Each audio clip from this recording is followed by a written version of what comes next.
Former Speaker Newt Gingrich. Newt, would you have cut that deal if you were President Trump? Sure. I think you had set up two good questions. Would I feel a bit irritated if I was Speaker Ryan? Yes. Would I have cut the deal if I were President Trump? Yes. Both are true. I think Trump saw a situation with everything he just saw in Houston, now looking at what's coming in Florida, and I think his feeling was, we got to get some movement in Washington. We spent 8 months and we didn't get big things done.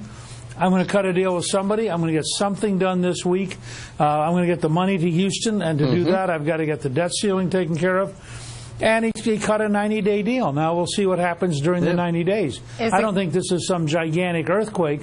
I think it's an immediate tactical move by the president to get some momentum. Is it going to work? Are we finally getting the Speaker and Mitch McConnell's attention?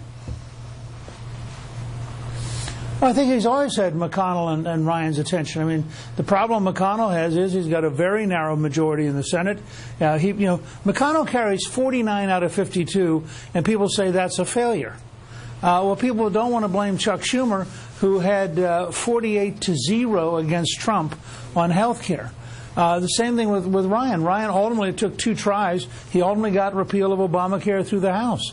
So I don't think it's that they're not trying to cooperate. I think that it's a very hard job. They're trying to do very big things. Right. And I think that both Ryan and McConnell understand the whole game this fall is the tax cut. If they get the kind of tax cut through that Secretary Mnuchin has been describing, well, I call it a tax cut because I don't think the average American in the end gets excited by tax reform.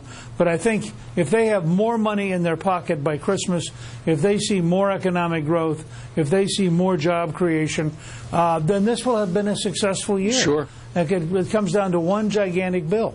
And I think they are going to work together, and I doubt very much if he's going to have Schumer and Pelosi helping him pass a tax cut.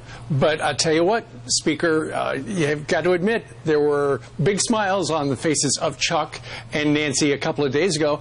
And what the weird part is I was watching television, and there were a lot of Democrats talking about what a good leader the President of the United States was in doing this particular deal, something they had not said before that moment. Look, and it's going to be fascinating to watch, because you'll notice when Senator Feinstein said that the president was right, that the DACA agreement was unconstitutional, she suddenly had left-wing Democrats in California saying, oh, she's going to get a primary opponent. I want to see what the left does. If Pelosi and Schumer make this a habit, they will have a rebellion on their left in a matter of weeks. This is a one-time deal. For the president, it's a very smart deal. It gets momentum the first week back. It changes the tone. It gets the money to Houston. And it postpones the big fight over the debt ceiling for 90 days. And I think the president's attitude is, who knows what's going to happen over 90 days. Mr. Speaker,